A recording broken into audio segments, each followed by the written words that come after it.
Kuki hama havugwa abarozi mu Burundi. Nguyo Maderena ni umuhumure w'imyaka 70. Uyo nawe ni Mariko umwirimizi. Itongo rya Mariko rihanura bibe n'iryo kwa Maderena.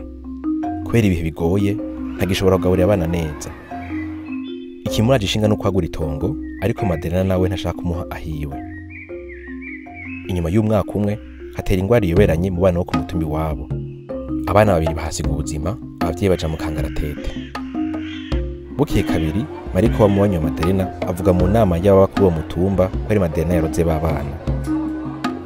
Gasupari umushinga waho aje kuri umwana w'ikinege yari afise yemeje ibirego vya Mariko ati: Maderena sika kecuru kabakoreye abandi. Mbere ashobora no kubava mu muryango w'abarozi n'abanyamareba.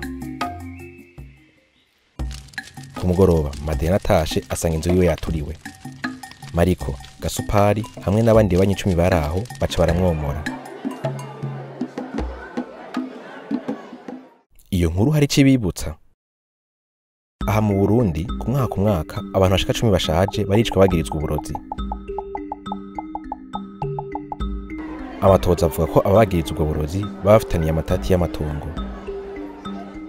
Uyu munsi Mariko yarihaye itongo rya Maderena. Aranezerewe mu gihe Maderena ariko arangara wenyene n'inzara mu nda.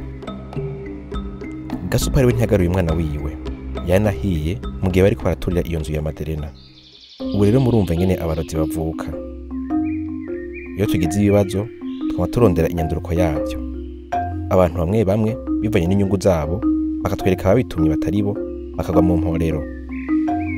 None weho urinde Mariko canke Gasupari?